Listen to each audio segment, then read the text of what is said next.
So the best part about it is the captain on the plane, they put me in the back before anyone boards the plane. I'm on a Qantas airline flight. I'm cuffed up. The captain comes back. He says, gentlemen, he's talking to the police from New South Wales. He says, we don't allow handcuffs on this plane. He says, Mr. Hanson, are you going to behave? I said, I'm going to behave, but please do me one favor, Captain.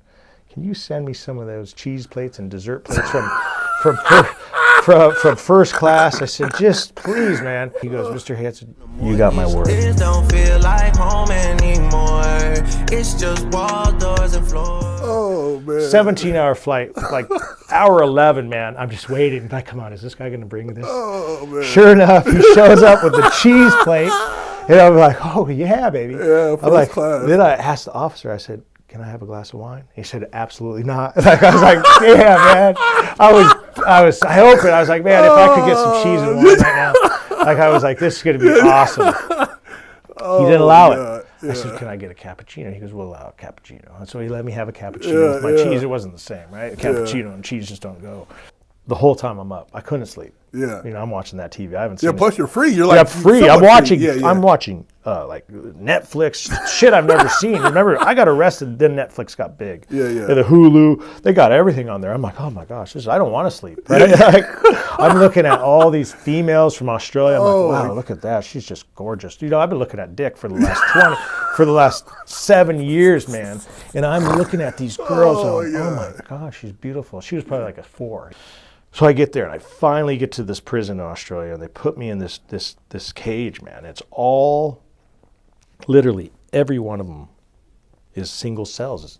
I'm like, man, where am I? Like these guys are gangsters, right? We got Assyrian kings, we got nomad biking gangs, we got Hell's Angels, we got Mongols, we have rapists, we have terrorists, and we're just all in these big cells, like 11 by 30, and they locked me up. I'm like, man, I got to call my lawyer.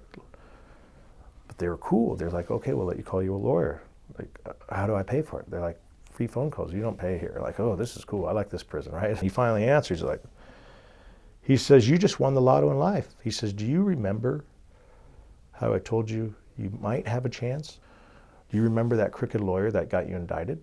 He says, well, are you willing to testify that he was crooked and he gave you bad legal advice? I said, yeah. And in gambling, we call it a get back, right? What's a get back? You bet on something and you lose, right? Yeah. And I finally got beat up. I got knocked out by Mike Tyson. I'm now doing 21 years. And I'm like, man, I'm done. No one's helping me out. No one's putting money on my books. So you're telling me that if I go testify against the guy that got me indicted, the guy that told me to go speak to authorities without him there, I could tell the judge that that was all due to my lawyer and that he's the one that put this story in my mouth to tell the authorities, and I might receive time off. I said, let's go, let's run it, right? I want that get back.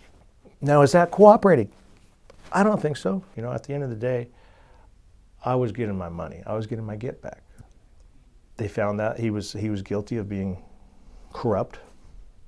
The judge in Australia wrote my judge, it was actually the prosecution in Australia, wrote my judge in the U.S. saying, we believe that Mr. Hanson had it, an ineffective counsel, and his attorney misrepresented him and was corrupt, and we were able to prove he was corrupt.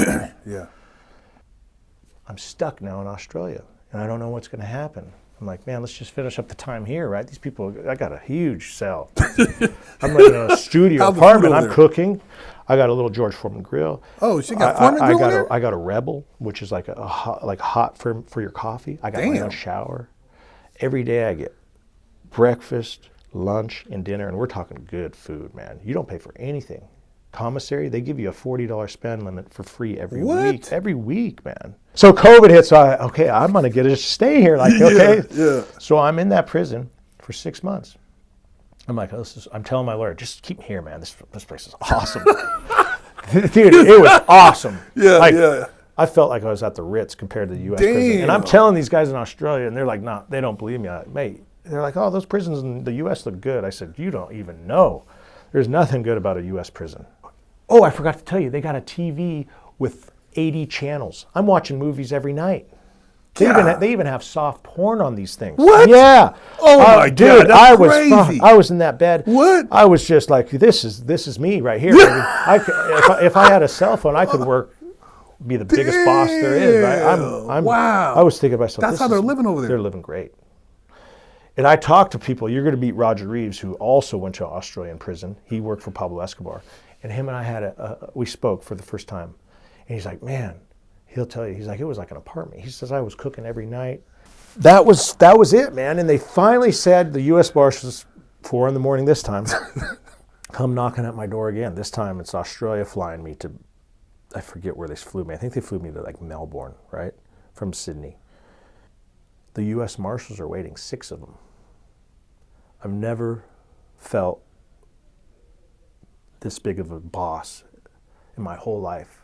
They had 6 U.S. Marshals in a G6 to pick me up. Private jet. Damn. Because the airport was closed. You got to remember COVID. COVID, you couldn't fly in. Shut down. That's right. Yeah. The U.S. was saying, hey, we need him back in the U.S. prison. He does not belong there. It's a U.S. case. He needs to be back. I'm like, man, keep me here. Yeah, like, you're living it up over there, man. Like, dude, the police were so nice to me, man. The people were so respectful. The guards are like, Mr. Hanson. They call you by your last name. They're so, what would you like for breakfast? No way. They talk to everyone with respect. They ask you what kind of bread, what kind of milk. Do you want 2%? Do you want whole? No way. Come on, dude, I man. swear. You ask anybody in Australia What prison, the hell? they call you by your last name. Damn. They ask you what type of bread. You get a whole loaf of bread every day. A loaf.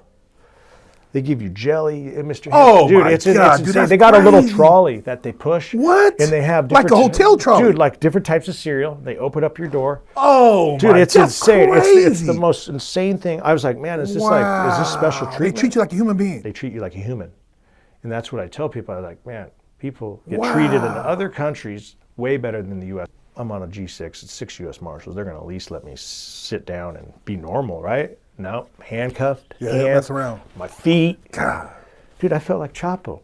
I was on there, and I'm looking around. I'm like, this is crazy. You got 3 of them sleeping, 3 of them awake, and they're switching turns because we had to stop in Hawaii, and then from Hawaii we had to fill up because the G6 doesn't make it that far. Yeah. I'm stressing because we don't know what's going to happen, right? I'm calling my lawyer in the U.S. He goes, we don't know what's going to happen. It's all up to the judge, brother.